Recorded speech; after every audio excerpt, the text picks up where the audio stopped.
Every time, with respect, that there is a flippant comment about shutting down the border, it impacts the economy and the lives of hundreds of thousands, not millions of people. The next governor of California visits the border. Two different strategies for immigration reform, from Sacramento to the White House. You're just looking forward to the future, and at 17 years old, it's over. So it's just traumatic, and it's not comprehensible. I mean, it's just hard to understand that somebody would, or a group of people would do that to somebody else. A campus community in San Diego mourning today. 2 young lives lost in Tijuana. Why they will never be forgotten. And checking in on California's climate goals, where the Golden State is falling short. And then when you actually have people jumping in and splashing, and the whole first row is now a splash zone because you just can't contain the water. A new play by the pool and the intersection of family and politics at the La Jolla Playhouse. KPBS Evening Edition starts right now.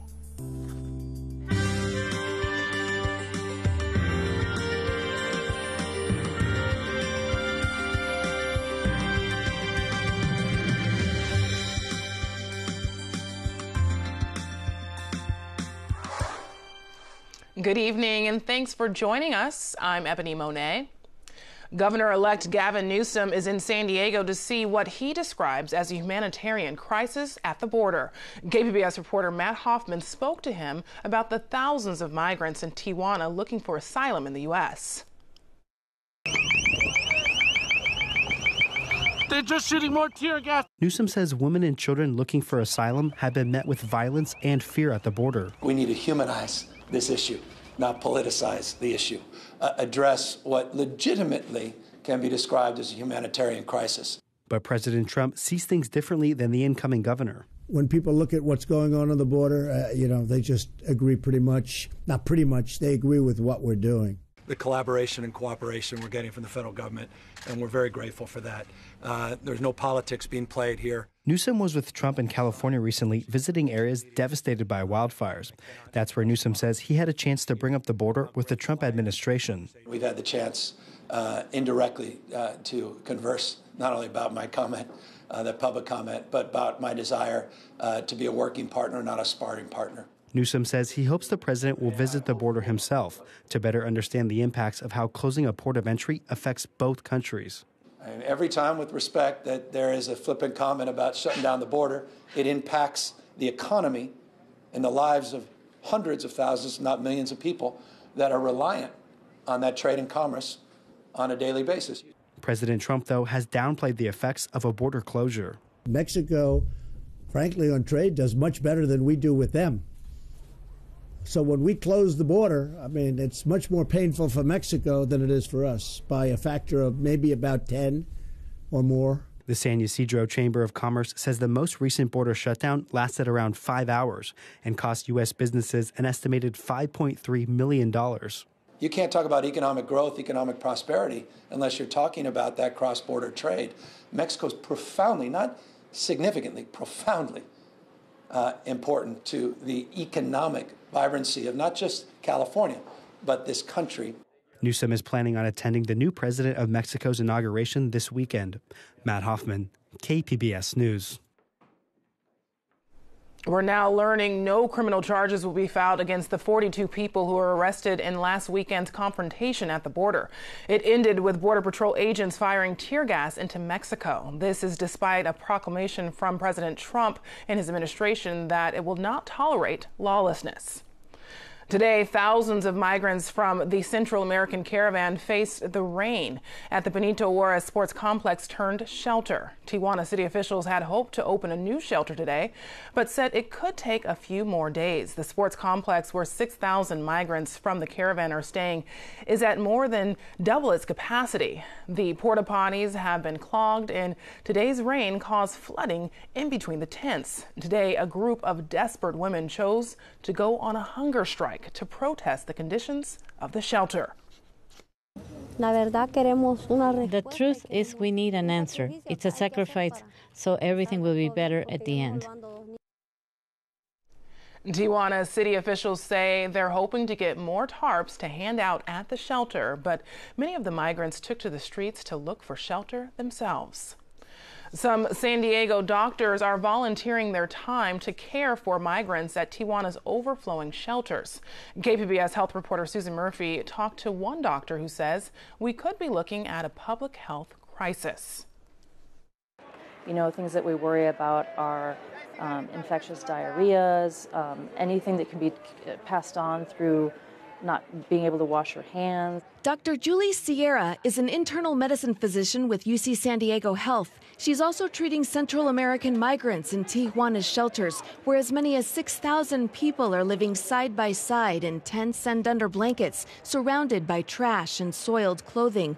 They share a handful of toilets and have little access to showers. Mostly what we see there is upper respiratory infections, gastroenterology problems like diarrhea, constipation, upset stomachs. We were seeing a lot of rashes. These people have been traveling together and staying in close quarters, so there's a lot of viral illnesses being passed around. I saw mostly women and children. Actually, most of the women I saw were pregnant, 6 to 8 months pregnant. They've been traveling in that state, and they're very fatigued and very traumatized, quite frankly, by the journey and having to flee their homeland. Dr. Sierra volunteers as part of a network of doctors organized by San Diego Border Dreamers. It's a group of DACA recipients and immigrant rights advocates. She says they're also working closely with a large group of Mexican physicians. And in Tijuana, there's an amazing group of doctors there in Mexico who are gathering together and coordinating care for these refugees at all of the places that they're staying. She says they're stocked with donated medications and supplies. We have medicine for colds, coughs, we have Tylenol, ibuprofen. We even have antibiotics for people that need antibiotics. They have actually a really well-stocked pharmacy at one of the shelters, so if somebody needs something that we don't have, we can easily get it from a pharmacy. She says one of the next steps is vaccinations. So we did see a young man with the mumps, and then I know at one of the shelters they saw someone with chicken pox. It's hard to know who's been vaccinated and who hasn't, so that's another thing that we're working on, is making sure that we find out who's up to date on their vaccinations, and if they're not, we can try and get everybody vaccinated. Dr. Sierra says she also treats migrants in a shelter at an undisclosed location on the San Diego side of the border. She says 70 to 100 migrants are being brought to the shelter every day. These are people who have been granted temporary asylum while awaiting their court hearing. And she says they typically stay at the large communal sleeping facility for 1 to 2 nights. They get food, clothing, a place to sleep. They get help with transportation, finding the address of where they're going, getting bus tickets, anything that they need. She says she's inspired to help the migrants because of her previous experience in volunteering in poor countries with the Peace Corps. She feels it's her duty. She's urging other medical professionals to do the same. We definitely need more help, especially physicians, nurses, medical students, residents, anybody who speaks Spanish. We definitely need more help on both sides of the border. Dr. Sierra plans to return to the Tijuana migrant shelters on Saturday. Susan Murphy, KPBS News. San Diego Unified Schools has mobilized counselors to support a grieving community. This comes a day after school officials at O'Farrell Charter School in Valencia Park launched a GoFundMe page for the families of Christopher Alexis Gomez and Juan Suarez Ojeda. Superintendent Dr. Jonathan Dean says Juan's mom contacted school officials Monday to tell them the teens had been killed in Tijuana on Sunday. Dean says 17-year-old Chris was a polite, cheerful senior who helped lift his teammates' spirits on the O'Farrell High School football team. Juan had recently graduated from O'Farrell's independent study program. Teachers describe him as lighthearted. Dr. Dean had known them both since middle school. Last night, I think it really hit me the hardest because I kind of look back and you relate it to not only that you know the kids, but what if this was your son or daughter? I mean, it's devastating. It's just senseless, and it was, just a coward that did that. So. Dean says this tragedy has hit O'Farrell's entire school system hard, saying between siblings and cousins, there are about 10 current students who are related to the victims. Seniors at O'Farrell are making plans for a permanent memorial. The rain pelting San Diego County could effectively end this year's fire season and turn local mountains white this weekend. KPBS environment reporter Eric Anderson has details. National Weather Service officials say the current storm drenching the region is likely the first of 3 systems that'll bring rain here. And it was no mystery anywhere that winter had arrived in San Diego. Big waves pummeling the pier at Ocean Beach. Neighborhoods all around the region were soaked by the sometimes heavy downpours. And drivers, of course, got a commute that normally only includes traffic, and today more traffic accidents than usual. But all that wet weather has tamped down chances for a wildfire. And National Weather Service forecaster Alex Tardy says the rain could turn into snow in the mountains over the weekend. The storm we get this weekend, Saturday night, is colder, so we should see at least a couple inches of snow over our Palomar, Mount Laguna. We'll get snow levels down to about 5,000. So it's a colder storm for this weekend. Tardy says the winter storms will bolster local seasonal rainfall totals, and that's particularly significant because last year was the second driest year on record for the San Diego region. Eric Anderson, KPBS News. A wet day here across much of Southern California. Here is a look at your wind advisories in place in that lighter shade of purple, and that includes us here in San Diego all the way out towards Palmdale. And this is going to continue at least through tomorrow. Winds are likely to gust past 55 miles per hour in the higher elevations. And if you're not in the higher elevations, 25 to 35 mile per hour gusts can be seen. Now, as we take you to the water advisories, that's in that lighter shade of blue, and that is also included for San Diego County and further south. We're talking very rough surf here. Waves possibly 7 to 12 feet along the coast, and they'll be peaking throughout the rest of the today into your Friday. And then we once again want to keep you safe out there, so stay away from the waters. Rip current risk is very, very high. As far as our storm for our total so far, rain towards Oceanside less than a quarter inch, and many of us here and towards San Diego, Alpine, about a quarter inch or a bit more. It's in those higher elevations where we've been seeing impressive rainfall total amounts, and towards Panorama Point, 2.56 inches of rain have been reported so far. We'll keep you updated on this rain and what it's going to do in your extended forecast. San Diego health officials and county leaders announced expanded plans to get to 0 new HIV cases within the next 10 years. County leaders adopted the Getting to Zero campaign in 2016 to increase public awareness and offer widespread testing and treatment. Supervisor Ron Roberts says the results are so far encouraging, with fewer than 400 new HIV cases diagnosed in the county last year. That number that was reported for 2017 was in fact the lowest number of HIV cases diagnosed in San Diego County since 1984, 33 years ago. There is currently no cure for HIV, but health officials say an anti-HIV medication called PrEP can reduce chances of getting the virus by up to 99%, and that an estimated 1,600 people in San Diego County are unaware they have HIV. California has emerged as a leader in curbing climate change, but as CAP radio reporter Ezra David Romero reports, a new report shows the state's not on track to meet its greenhouse gas reduction goals. Even though the state says it met its goal early of reducing emissions to 1990 levels, the new report suggests that communities won't meet future goals. The reason? They aren't carrying them out. Chanel Fletcher is the director of Climate Plan, a group that contributed to the study. This is just a huge wake-up call and a call to action. Nicole Dolney with CARB says the report shows there's disconnect between state and local goals, especially with transportation. We want to change the system so they live in a place where they don't have to drive as far, but also there are other opportunities for getting around that are just as convenient. Changing that trajectory will be tough and take millions of dollars. Still, Dolney says this is a chance to reverse course in order to meet the state's goal of dropping emissions by 40% by 2030. In Sacramento, I'm Ezra David Romero. President Trump marches to another beat when it comes to fighting coal and gas emissions. This comes as world leaders meet to update a global climate deal. AP reporter Tracy Brown takes a look at the president's efforts so far. As world leaders are set to gather in Poland to fine-tune the Paris Climate Agreement, President Donald Trump is continuing his push to dismantle Obama administration efforts to rein in coal, oil and gas emissions. He's putting aside warnings about the devastating impact of climate change.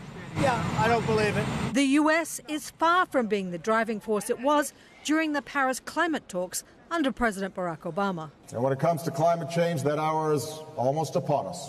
The euphoria of 2015 has given way to sober realization that getting an agreement amongst almost 200 countries will be challenging, as evidenced by Trump's decision to pull the United States out of the Paris Accord.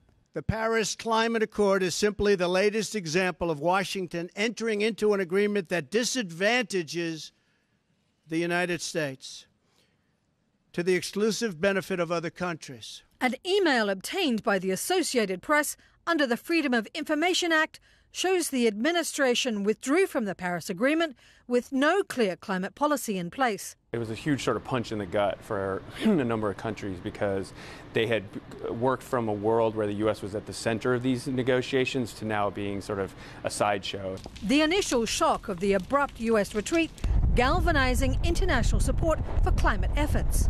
And when President Trump rejected that, it really brought the rest of the world together with new will to take action. But the Trump administration's retreat may show governments and companies they can ignore global climate concerns and not be held accountable. There's some signs in Australia. The new government in Brazil is obviously not a strong climate policy expert, but big countries like China and India and Europe have said, in essence, we're going to keep plowing ahead and we're going to even go faster and take up a kind of stronger role in leading this thing. The State Department, in an email, notes that the U.S. is still sending a delegation to the Poland climate talks, despite pulling out of the Paris Accord. Tracy Brown, Associated Press. San Diego State University saw some of today's rain as well. Dajia Swad has another look at the cold front moving in after the rain. Wet weather has been a big issue here today, and that's going to continue through tonight as we track out this cold front that's going to continue to press its way towards the east. It is a powerful cold front bringing a lot of Pacific moisture as well as windy conditions. 51 in Oceanside here tonight. Going to notice the clouds sticking around and then noticing transitioning from heavy rain into showers. Borrego Springs, a low 54, and 36 in Mount Laguna, where we could see some snowflakes mixing in because it's a bit cooler in those higher elevations. We're cooling down to 59 in San Diego here tonight. Spotty showers and the clouds sticking around. Here's a look at the Futurecast, 6 p.m. Still plenty of moisture here across San Diego County as a whole. As we head into your Friday around 12 a.m., still going to be some wet weather across San Diego as well as Oceanside back and towards Mount Laguna. That begins to taper out as we continue into your commute hours for Friday morning around 8 a.m. Just some clouds still lingering around the region. Temperatures not going to be too terrible. Still going to be on the cool side, however, for your Friday here across much of Southern California.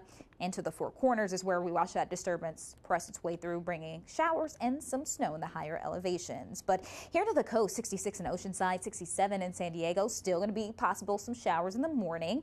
And towards Mount Laguna, also calling for some wet weather with a high of 46. Topping off at 69 in Borrego Springs for your Friday. Now into this weekend, going to be tracking out another disturbance. At this point, not as robust for Southern California, but still going to keep an eye out for the chance for some increasing clouds and showers near the coast. You're definitely notice more clouds on your Saturday with a high of 66, remaining in the 60s for your high through your extended forecast.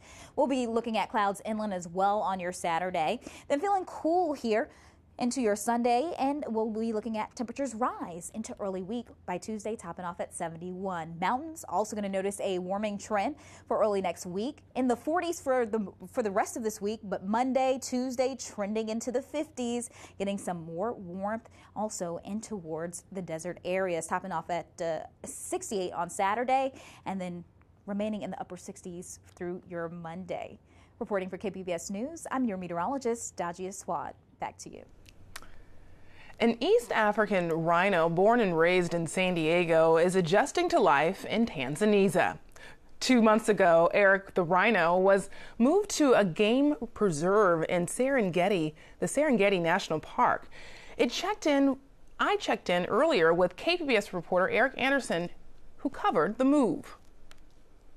Eric, so Eric the rhino was born and bred here in San Diego. How is he doing now in Africa? Well, he's a pretty far distance away from the place where he grew up and was raised for the first 8 years of his life. He was actually packed up into a crate that was about 10 feet by 6 feet tall, and then flown, driven to Los Angeles, and then flown to Tanzania, and then driven to the reserve where he's living at right now. And he seems to be doing well there. He lost a little bit of weight in the 3 days that it took for him to get from San Diego to Tanzania, but he's apparently gained that weight back. He's still on some additional nutritional supplements, but he's also transitioning his diet from what he was being fed here at the San Diego Zoo Safari Park to what is natural there in Tanzania, which is some of the local fauna. And now that the transport is over, he's not totally in the clear yet. What dangers does he still face? Well, he has to adjust, right? He was born and raised in a pretty protective environment here in San Diego, and now he's in a completely different part of the world. There are not only different diseases there are different insects there, different things in the environment that he's going to be living in the next couple of years, other animals that could put him at risk. So I think right now they're just trying to see if he's comfortable, if he's adjusting well, if he's reacting well to his environment, if he's transitioning to the local food, and making sure that he's feeling as comfortable as he can be before they move on to the next stage. Right now, he's being held in a 400-acre enclosure, which is a pretty good size. It's bigger than the exhibit he was in San Diego, but it's not as big as the next exhibit he's going to be released into. It's going to be about 23,000 acres. There's another rhino in that area as well. And so he's got all these challenges and adjustments still to come.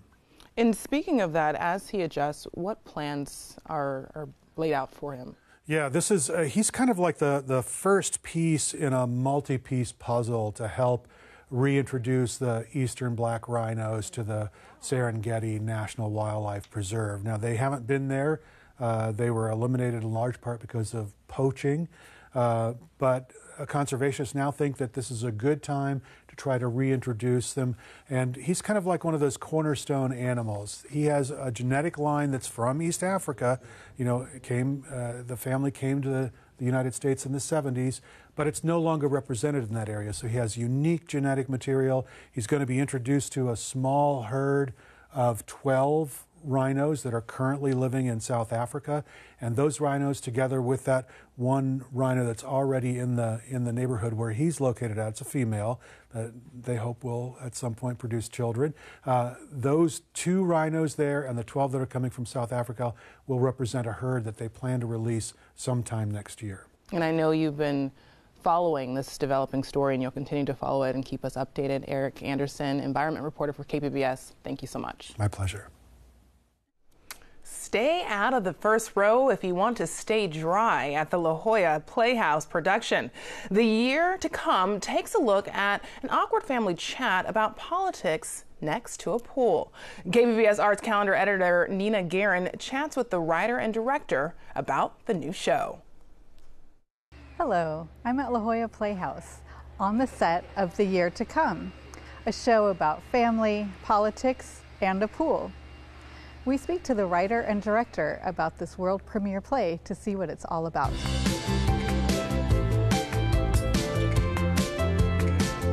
I'm Lindsay Ferrantino, and I'm the playwright of the play The Year to Come. It's about, it's the same family in the same place, which is a backyard screened-in pool in Florida, and it's moving backwards in time, starting now in 2018 and going backwards. So you see them every New Year's Eve for about the last 20 years. And it's sort of about the politics of the country and tracking the changes that have happened in the nation as it's sort of filtered down through this one family as they move through time. I'm Annie Kaufman, and I'm the director of The Year to Come. One of the things that Lindsay and I were both embarking upon on separate journeys, but that came together, was this great desire to sort of tackle the epic story, to tackle the epic play, and that's both content-wise, personnel-wise, technically, challenging and epic. And this has all of that. Water on stage is just really thrilling because it's sort of incongruous and messy and not something you think about normally when you're going to see a play. No, I've never worked with a body of water on stage. Is that true? And this is what I mean about realism too, because you think, oh, a pool, but then you don't actually, in real life, there are all sorts of precautions and ways that the pool is built, to accommodate slipping and all of that kind of stuff. So when we were in the rehearsal room, it's just tape on the ground and you're sort of having to imagine it, and so you get sort of used to seeing it stagnant, and then when you actually have people jumping in and splashing, and the whole first row is now a splash zone because you just can't contain the water, and it sort of becomes a different play when it actually is alive with that water. For KPBS Arts, I'm Nina Guerin. You can find tonight's stories on our website, kpbs.org/evening edition. Thanks for joining us. Have a great night.